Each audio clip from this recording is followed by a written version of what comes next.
Hey guys, No 2 for Life here with another deck profile for you guys. This is basically the zombie deck that I've been testing. I call it Greek Zombies because I'm pretty sure Tristan and Isolde are both from like Greek mythology. I could be completely wrong about that, so don't sue me if I get it wrong. I searched Tristan and Isolde in some old Disney movie, so popped up. So I don't know what's going on with that, but hey, whatever. Well, Charon I know is from Greek mythology. Yeah, Greek. Yeah. Yeah, Greek mythology. Yeah. Because it's the boat watcher of the underworld. Yeah. So yeah, I'm pretty sure it's Greek. Anyways, so enough about the naming of it.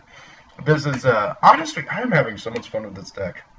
The simple fact that you can go into Exceed, Synchro, Fusion. Heck, I'm almost tempted to run a ritual just so I can try and do something silly with that. I don't know. Maybe one of these days, but not now. Anyway, so basically, it's your standard zombie deck, but due to Tristan and Isolde, along with Charon and Plague Spreader, you're able to make so many combos. This deck can fluctuate for almost any possible like outcome or possible situation you might be in. Just about, I mean, it's able to like really make use of a lot of things and its resources, and be able to kind of change strategy depending on like what's going on of the situation. That being said, enough talking about it. Onto the deck profile. Three Zombie Master. If you don't know what he does, basically ditch a monster from your hand and you can summon any level 4 or lower zombie from either player's graveyard, and it is really, really good. He's basically a Lumina, I think. Yeah, Lumina. You can ditch one copy of him, summon it right back, and do it again and again. He's really, really good, and basically he's a must at 3 for any zombie deck, in my opinion. Next is Tristan, Knight of the Underworld. This guy, excuse me, is one of the new cards of like that zombies are getting. He's pretty good. He's a level 4 dark, and whenever he is normal summon, you can target any zombie monster in your graveyard with 0 defense and add it to your hand. And while you control another zombie, he gains 300 attack. Now, with that 0 defense, he can add himself, he can add Zombie Master, he can add Isolde, or Isolde, I don't know how to pronounce that, don't sue me. And I think he can actually add Revived King Hostess, I'm not entirely sure, because that says add to hand, and I don't know. Anyway, so, yeah, he's pretty good. Mizuki, standard thing for zombies, you need to run 3 if you're playing zombies, in my opinion. 3 Goblin Zombies, this guy is just awesome. He searches out literally everything in the deck. I think he can even grab himself. Yeah, yeah, he can. And basically, if like you generally want to try and set him or summon him the first turn, so you can start getting your deck going and getting what cards you need for your plays. Also, he works well with Call to Haunted, so like if your opponent kills him, you search, activate Call to Haunted whenever they're getting ready to attack with another monster. You flip up Call to Haunted. Not only do you take less damage, but you also get a free search. It's really, really good. Next up is Isolde, Belle of the Underworld. She works in tandem with Tristan. Basically, she cannot be spell summoned except by her own summoning conditions. If you control a Tristan, you can spell summon this card from your hand, and once per turn, you can target up to 2 zombie-type monsters you control that have levels, then declare a level from 5 to 8. They become that level, but you cannot spell summon monsters for the rest of the turn except zombie-type monsters. So basically, you use her to go into any of the like rank 5 or higher zombie exceeds. Now, the sad thing is that there's not many. I think there's a 5, a 6, a 7. I don't even think there's a 7. I think there's a 5, 6, and 8. The 3 that I do run are so far good enough. I know you can play Vampire Knight Bram. I don't really care for him too much. I might play him. Not really sure. I think I might take out a Dragon Necro and a Dragon's Mirror for him. Not entirely sure.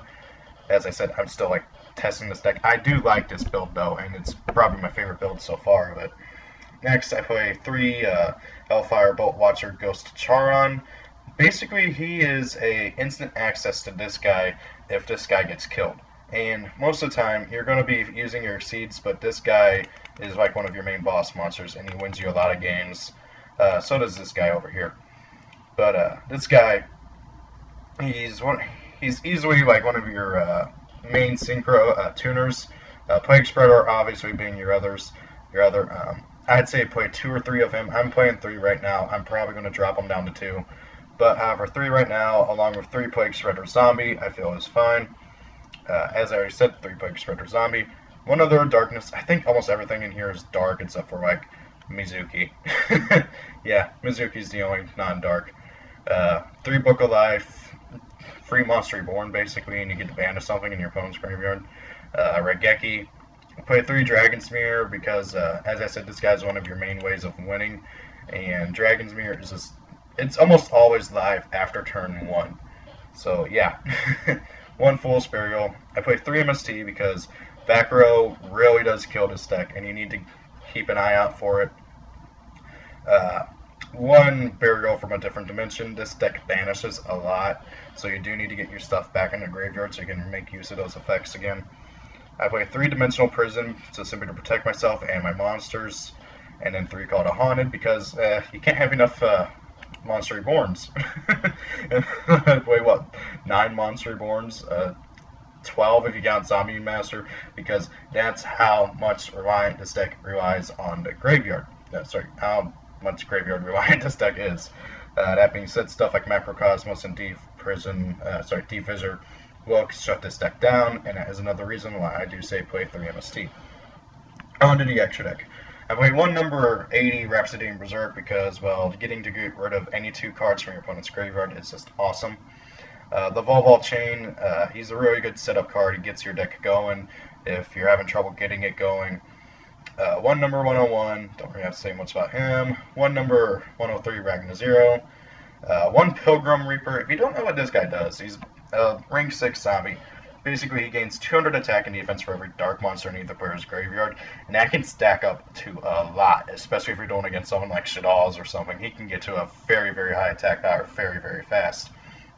And you can detach 1 XC material from him, and each player sends the top 5 cards from their deck to the graveyard, making it very, very easy to flood your graveyard with monsters, especially since more than half your deck is monsters. That being said, though, almost every time I've used this effect, I've milled off 5 spells or traps, and that is not very good. Number 23, Lancelot, Ghost Knight of the Underworld. This is one of the main guys you're going to go into like, the majority of the time, especially with Tristan and Isolde. This is mainly because this guy is basically a, how should I put it, a Light and Darkness Dragon that can attack directly. Basically, while this card has Exceed Material, it can attack your opponent directly, and when this card inflicts battle damage to your opponent, you can target 1 face-up monster your opponent controls and destroy that target. Once per turn during either player's turn, when a spell or trap card or monster effect is activated, detach 1 Exceed Material from this card, negate activation. And by the way, that is a forced activation, so you do have to activate that anytime anything is activated. And that does go for years as well, so you have to be careful whenever you summon him. That being said, though, this guy can basically attack for 2,000, pop a monster, and not have to worry about anything. Next up, I play 1 number 22 Franken, or Zombie Stein, I don't know which one is the English name. But basically, this guy's a 4,500 beater. You'll very, very, very, very, very rarely use his effect to negate something, because really, shoving him in defense is not something you want to do. He's a 4,500 beater with 1,000 defense. You don't really want to do that very often. But, however, basically, if you guys don't know, his effect allows you to negate a negate a monster effect. Or, heck, I believe it's even a... Yeah, okay, so it's any face-up card. I thought it was just monster effects. Oh, wow, that would have saved me a few times in a game. See, that's why you read your cards, people. Basically, you can detach XC material, negate something that your opponent controls, discard a card, sell them in defense. It's a very useful effect, but however, again, you won't really use it very often. Next up is Revived King Hostes. I'm thinking about trying to make more room for another level 6 synchro or 2. But, yeah, this guy is really, really good. I actually dueled against a Yang Zine player, and he hated this. Because basically what this thing does is it negates the effects of any effect monster destroyed by battle of zombie-type monsters you control. And that hits a lot of decks hard. Next, I play 2 gonna mess this up. Dragocytus, the Impure Underworld Dragon. Basically, he's the upgraded version of Dragon Necro Nethersoul Dragon. This thing is a level 10 synchro, cannot be destroyed by battle for some stupid reason. He has 4,000 attack and cannot be destroyed by battle, but hey, whatever. When this card destroys an opponent's monster by battle and sends it to the graveyard, it can make a second attack on an opponent's monster in a row. During each of your standby phases, you can target one monster your opponent controls. Its attack becomes half its current attack, and if it does, inflict damage to your opponent equal to that lost attack power.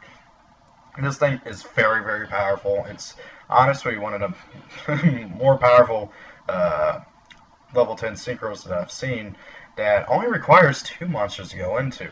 That being said, though, you must use a Dark Tuner and a 1 Dragon type non-tuner.